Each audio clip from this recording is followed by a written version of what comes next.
बहनों को एक वरदान मिला था जिससे वे अपने भाई को दीर्घायु कर सकती हैं।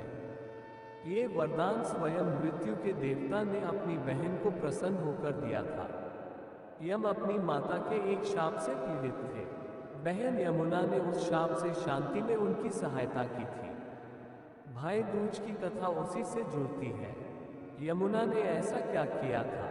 कैसे बहनें दे सकती हैं भाई को दीर्घायु होने का वरदान?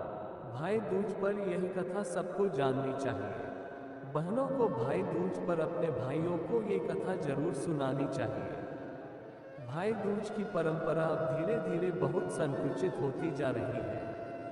ये लेन देन पर सिमट रही है, जो कि इस महान त्योहार की महिमा कम कर रही है। भाई दूज की यह कथा सभी भाई बहन को हमेशा याद रखनी चाहिए।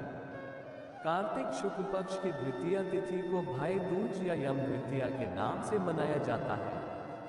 उत्तर और मध्य भारत में ये पर्व भातृ द्वितीया या भैया दूज के नाम से जाना जाता है। पूर्व भारत में इसे भाई कोटा और पश्चिम भारत में भाई बीज और भाव बीज कहा जाता है। भाई बहन के आपसी प्रेम का बहुत महान पर्व है भाई दूज। इस दिन विधिवत पूजन से बहनें भाई को दीर्घायु कर सकती हैं। ऐसा वरदान स्वयं मृत्यु के देवता यम ने दिया है। भाई दूज की पूजा विधि विधान से करनी चाहिए। विधि बहुत आसान है। पूजा की विधि आदि के लिए यम द्वितीया की 3 कथाएं प्रचलित हैं। पहली कथा जो शाप पीड़ित यम ने बहन यमुना से प्रसन्न होकर दी थी। भाई दूज या यम द्वितीया की यह कथा पुराणों में आती है। भगवान विश्वकर्मा की पुत्री संज्ञा देवी का विवाह भगवान सूर्य से हुआ था। उन दोनों की 3 संतानें थी, वैवस्वत, यम और यमुना। संज्ञा देवी अपने पति सूर्य के ताप को सहन नहीं कर पाती थी, इसलिए उन्होंने अपनी छाया को सूर्य देव के पास छोड़ा और पिता के घर चली गई।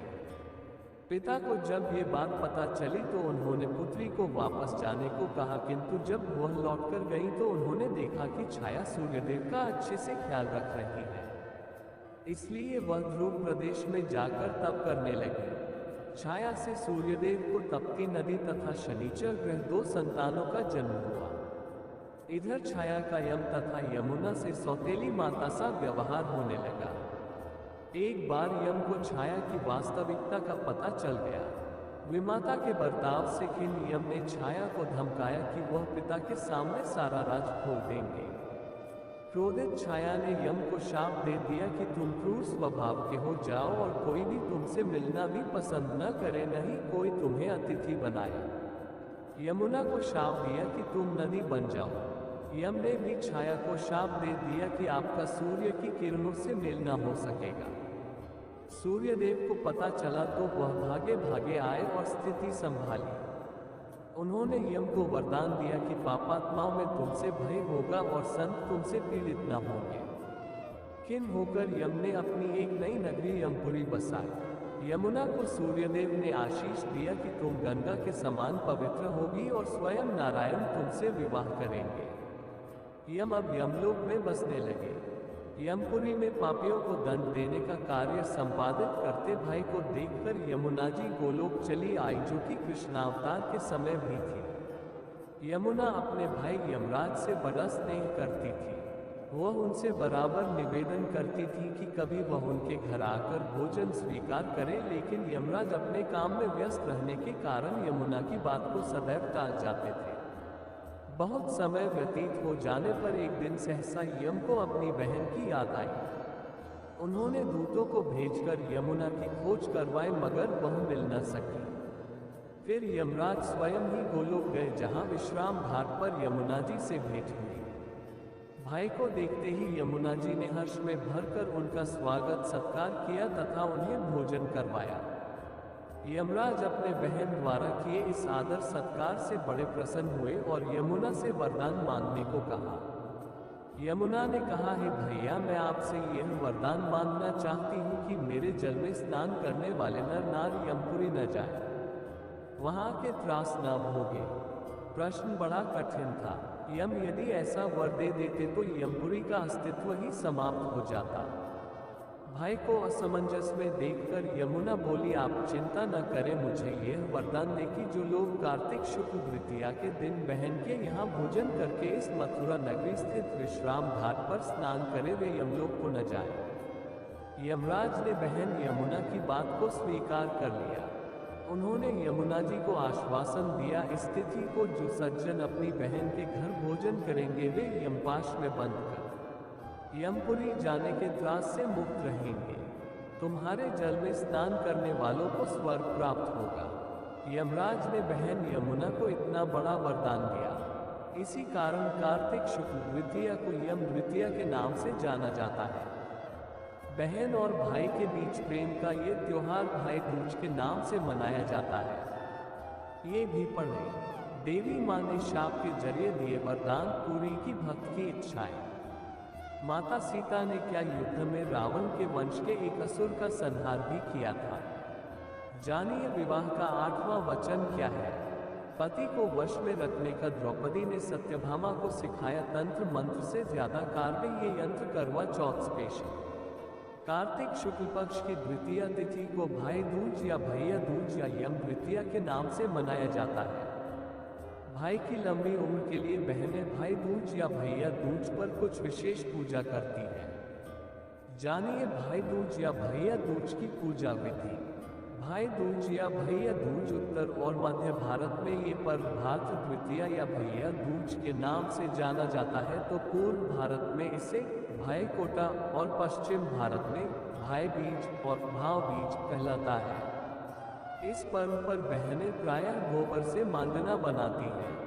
उसमें चावल और हल्दी से चित्र बनाकर सुपारी, फल, पान, रोली, धूप, मिष्ठान आदि रखकर दीप जलाती है। इस दिन यम द्वितीया की कथा भी सुनी जाती है।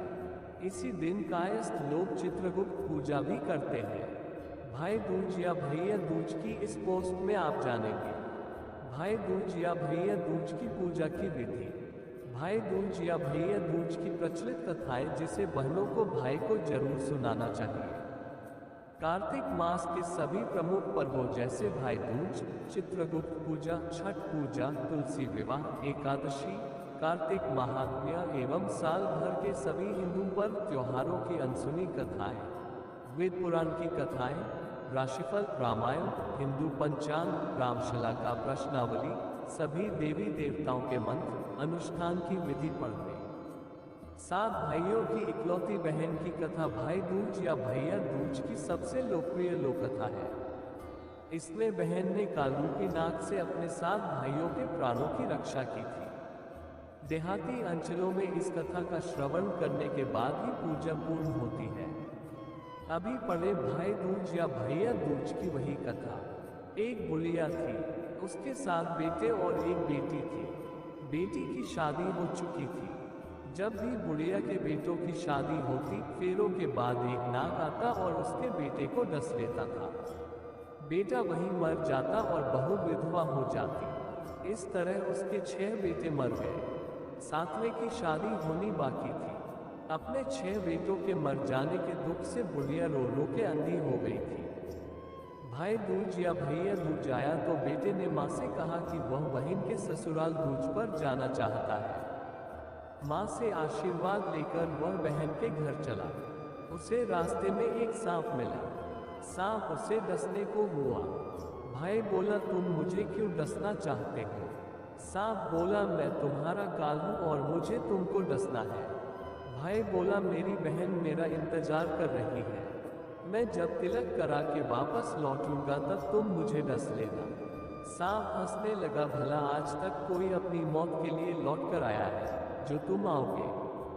भाई ने कहा, अगर तुझे यकीन नहीं है तो तू मेरे झोले में बैठ जा। जब मैं अपनी बहन से तिलक करा लूं तब तू मुझे डस लेना। सांप ने ऐसा ही किया। भाई बहन के घर पहुंच गया। दोनों बड़े खुश हुए। इतने में बहन के बच्चे आ गए और बोले, मामा मामा हमारे लिए क्या लाए? भाई बोला, मैं तो कुछ नहीं लाया।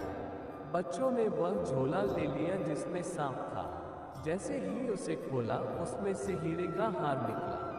बहन ने कहा, भैया मेरे लिए इतना सुंदर हार लाए हो, मुझे बताया भी नहीं। भाई बोला, बहन तुम्हें पसंद है ये हार तो इसे रख लो, मेरे तो अब ये किसी काम आएगा नहीं। दूज मनाकर अगले दिन भाई जाने को तैयार हुआ और बहन से रास्ते के लिए कुछ खाना बना देने को कहा। बहन ने उसके लिए लड्डू बना के एक डब्बे में रख के दे दिए। भाई सफर पर चला तो कुछ दूर जाकर थक कर एक पेड़ के नीचे सो गया। उधर बहन के बच्चों को जब भूख लगी तो माँ से खाना मांगने लगे। खाना बनने में देर थी तो बच्चों ने मामा के लिए बनाए लड्डू मांगे। उनकी माँ ने कहा कि लड्डू बनाने के लिए थोड़ा बाजरा पीसा था। लड्डू तो नहीं है लेकिन चक्की में बाजरा हो उसे ही थोड़ा खा लो। बच्चे चक्की में गए तो देखा कि चक्की में सांप मरा पड़ा है जो शायद अंधेरे में गलती से आटा पीसते समय दबकर मर गया हो। ये बात माँ को बताई तो वह बावली सी होकर भाई के पीछे भागी। रास्ते भर लोगों से पूछती कि किसी ने मेरा भाई देखा है। तब एक ने बताया कि कोई लेटा तो है पेड़ के नीचे, देख ले वही तो नहीं। भागी भागी पेड़ के नीचे पहुंची, अपने भाई को नींद से उठाया और पूछा, कहीं तूने लड्डू तो नहीं खाया? भाई ने गुस्से में लड्डू उसको देकर कहा, नहीं खाए मैंने, थोड़े लड्डू ही तो दिए थे, उसके लिए भी पीछे पीछे आ गए। बहन बोली, नहीं भाई तू झूठ बोल रहा है, जरूर तूने खाया है। अब तो मैं तेरे साथ चलूंगी। अब दोनों साथ चल दिए। चलते चलते बहन को प्यास लगी। वह पानी पीने एक बस्ती में गई। पानी पीकर लौट रही थी तो रास्ते में देखा कि एक जगह जमीन में 6 शिलाएं गड़ी हैं और एक शिला बिना गाड़े रखी थी। वहां पर एक बुढ़िया भी बैठी थी। उसने एक बुढ़िया से पूछा कि ये शिलाएं कैसी हैं। उस बुढ़िया ने बताया कि एक बुढ़िया है, उसके 7 बेटे थे। 6 बेटे तो शादी के मंडप में ही मर चुके हैं, तो उनके नाम की ये शिलाएं जमीन में गड़ी है। अभी 7वें की शादी होनी बाकी है। जब उसकी शादी होगी तो वह भी मंडप में ही मर जाएगा, तब ये 7वीं शिला भी जमीन में गड़ जाएगी। ये सुनकर बहन समझ गई ये शिलाएं किसी और की नहीं बल्कि उसके भाइयों के नाम की है। उसने उस बुढ़िया से अपने 7वें भाई को बचाने का उपाय पूछा। बुढ़िया ने उसे बतला दिया कि वह अपने 7वें भाई को कैसे बचा सकती है। सब जानकर वह वहां से अपने बाल खोलकर पागलों की तरह अपने भाई को गालियां देती हुई चली। भाई के पास आकर बोलने लगी, भाई तू तो जलेगा, कुटेगा, मरेगा। भाई उसके ऐसे व्यवहार को देखकर चौंक गया। उसे कुछ समझ नहीं आया। दोनों भाई बहन माँ के घर पहुंच गए। थोड़े समय के बाद भाई के लिए रिश्ते आने लगे। उसकी शादी तय हो गई। जब भाई को सेहरा पहनाने लगे तो वह बोली, इसको क्यों सेहरा बंधेगा, सेहरा तो मैं पहनूंगी, ये तो जलेगा, मरेगा। सब लोगों ने परेशान होकर सेहरा बहन को दे दिया। बहन ने देखा उसमें कलंगी की जगह सांप का बच्चा था। बहन ने उसे निकालकर फेंक दिया। अब जब भाई घोड़ी चढ़ने लगा तो बहन फिर बोली, ये घोड़ी पर क्यों चढ़ेगा, घोड़ी पर तो मैं बैठूंगी, ये तो जलेगा, मरेगा, इसकी लाश को चील कौवे खाएंगे। सब लोग बहुत परेशान थे। घोड़ी पर भी वही चढ़ी। अब जब बारात चलने को हुई तब बहन बोली, ये क्यों दरवाजे से निकलेगा, ये तो पीछे के रास्ते से जाएगा, दरवाजे से तो मैं निकलूंगी। जब वह दरवाजे के नीचे से जा रही थी तो दरवाजा अचानक गिरने लगा। बहन ने एक ईंट उठाकर अपनी चुनरी में रख ली। दरवाजा वहीं का वहीं रुक गया। सब लोगों को बड़ा अचंभा हुआ। रास्ते में एक जगह बारात रुकी तो भाई को पीपल के पेड़ के नीचे खड़ा कर दिया। बहन कहने लगी, ये क्यों छांव में खड़ा होगा, ये तो धूप में खड़ा होगा, छांव में तो मैं खड़ी होगी। जैसे ही वह पेड़ के नीचे खड़ी हुई, पेड़ गिरने लगा। बहन ने एक पत्ता तोड़कर अपनी चुनरी में रख लिया। पेड़ वही की वही रुक गया। अब तो सबको विश्वास हो गया कि ये बावली कोई जादू टोना सीख कर आई है जो बार बार अपने भाई की रक्षा कर रही है। ऐसे करते करते फेरों का समय आ गया। जब दुल्हन आई तो उसने दुल्हन के कान में कहा, अब तक तो मैंने तेरे पति को बचा लिया, अब तू ही अपने पति को और साथ ही अपने मरे हुए जेठों को बचा सकती है।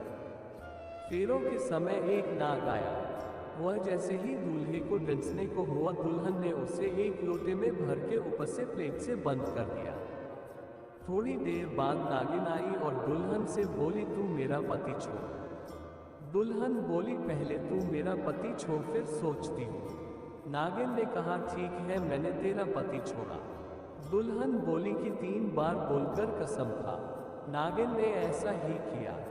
दुल्हन बोली, एक मेरे पति से क्या होगा, हंसने बोलने के लिए जेठ भी तो होना चाहिए, एक जेठ भी छोड़। नागिन ने जेठ के भी प्राण लौटा दिए। फिर दुल्हन ने कहा, एक जेठ से लड़ाई हो गई तो एक और जेठ छोड़। वह विदेश चला गया तो इसलिए तीसरा जेठ भी छोड़। इस तरह एक एक करके दुल्हन ने अपने 6 जेठ जीवित करा लिए। उधर रो रोकर बुढ़िया का बुरा हाल था कि अब तो मेरा 7वां बेटा भी बाकी बेटों की तरह मर जाएगा। गांव वालों ने उसे बताया कि उसके 7 बेटे और बहुएं आ रही हैं। तो बुढ़िया बोली, अगर यह बात सच हो तो मेरी आंखों की रोशनी वापस आ जाए और मेरे सीने से दूध की धार बहने लगे। ऐसा ही हुआ। अपने सारे बहू बेटों को देखकर वह बहुत खुश हुई। इस खुशी में सब बहन को भूल गए थे। माँ को याद आई तो वह उसे ढूंढने लगी। देखा तो वह भूसे की कोठरी में सो रही थी। सभा भाइयों को सही सलामत देखकर वह अपने घर को चली। उसके पीछे पीछे सारी लक्ष्मी भी जाने लगी। बुढ़िया ने कहा, बेटी तू एक बार पीछे मुड़ के देख। तू अपने साथ सारी लक्ष्मी लेकर चली जाएगी तो तेरे भाई भाभी क्या खाएंगे। तब बहन ने पीछे मुड़ के देखा और कहा, जो माँ ने अपने हाथों से दिया वह मेरे साथ चले, बाकी का धन भाई भाभी के पास रहे। इस तरह एक बहन ने अपने भाई की रक्षा की। इस कथा को सुनने के बाद बहनें गोबर से बने भाई के अनिष्ट को कूटती हैं, भाई को कोसती हैं, फिर कांटा अपनी जीभ में चुभाती है। वहां से कूटा हुआ चना प्रसाद के रूप में लेकर आती हैं, जिसे भाई पानी के साथ निगल जाते हैं।